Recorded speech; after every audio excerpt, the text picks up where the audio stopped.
میری باتیں آپ کو بری لگیں گی لیکن آپ کو سننا ہے. میں بھی آپ کا پاکستانی بھائی ہوں, چاہے آپ سمجھیں مجھے یا نہ سمجھیں.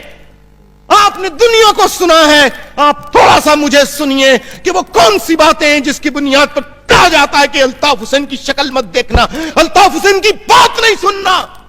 اس لیے کہ بڑے بڑے جرنیل, بڑے بڑے سیاستدان اور حکمراں الطاف حسین کو 10 دفعہ کہا یہ دولت لو, یہ انڈسٹریز لو, یہ پلاٹ لو, یہ پرمٹ لو.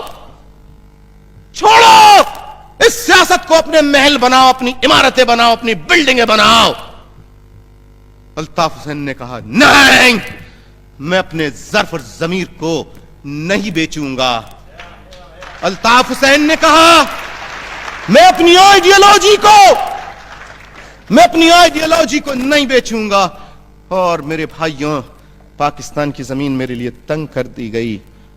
اپنے وطن سے دور کون رہنا چاہتا ہے؟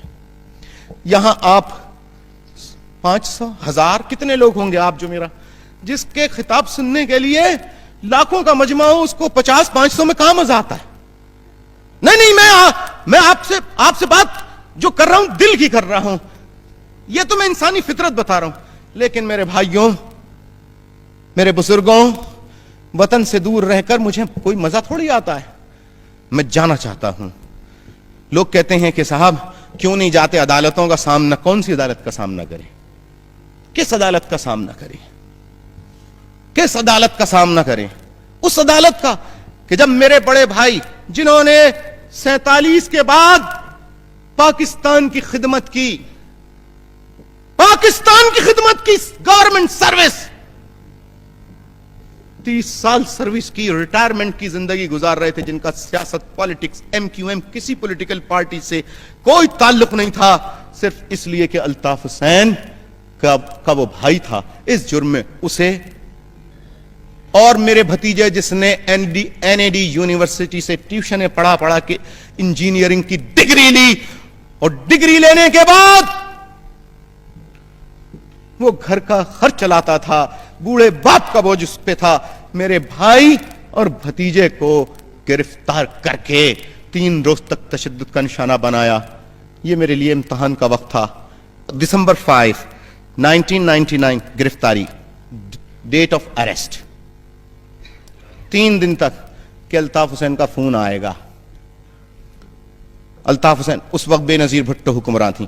الطاف حسین کا فون آئے گا, کہے گا ہم ختم کر رہے ہیں, سب کچھ سرنڈر کر رہے ہیں, ریلیز کر دو. اتنے لوگ میرے مارے گئے. میں یہ کہتا تھا کہ حقوق کی جد و جہد میں قربانی دیتی ہے.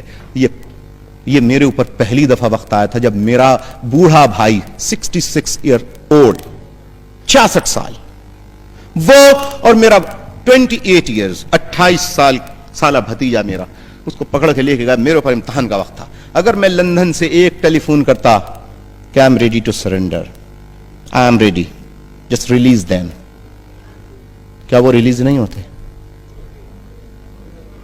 یہ میرے لیے امتحان کا وقت تھا. میں نے اللہ سے دعا کی, اللہ مجھے حوصلہ دیجو, میرے قدم نہ ڈگمگائیں. میری عزت اس نے رکھی. انہوں نے میرے بھائی کو 3 دن اور بھتیجے کو 3 دن بعد بدترین ٹارچر کا نشانہ بنا کر ایک دیہات میں لے جا کے گولیاں مار کر, سر پہ کلاڑیاں مار کر شہید کر دیا. میں نے سرنڈر نہیں کی. لوگ کہتے ہیں فرق کیا ہے؟ میں فرق بتانے نہیں, میں آپ کو بتانا چاہتا ہوں کہ بتاؤ اگر میری جگہ کوئی اور ہوتا تو اب تک دشمن جس کے پیچھے اتنی فالوئنگ ہوئی, فالوئنگ جتنی بڑی لاکھوں ملینز کی جس کے پیچھے ہو, جو میرے ساتھ ہوا, میری قوم کے ساتھ, میرے لوگوں کے ساتھ ہوا, میرے گھر کے ساتھ ہوا, اگر کوئی میری جگہ ہوتا اور تو کیا دشمن ملک سے مل کے اب تک پاکستان کے خلاف عملاً کوئی کام نہ کر چکا ہوتا؟ سنیں ذرا, میرے بھائی کو گرفتار کیا, میرے بھتیجے کو گرفتار کیا, کیا ہوا؟ پورا ملک خاموش رہا, انہیں قتل کر دیا گیا. اب آپ دیکھیے, نواز شریف صاحب کے والد کو گرفتار کیا گیا, بوڑھے.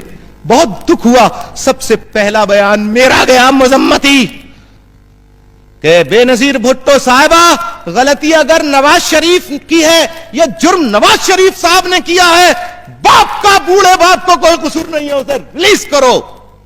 پورا ملک بھی چیخا, لیکن ایک 24-48 گھنٹے بعد نواز شریف کے والد ریلیز ہو گئے. درست یا غلط؟ شہباز شریف کو گرفتار کیا, جیل میں رکھا, پھر وہ ریلیز ہو گئے. میرے بھائی نے کیا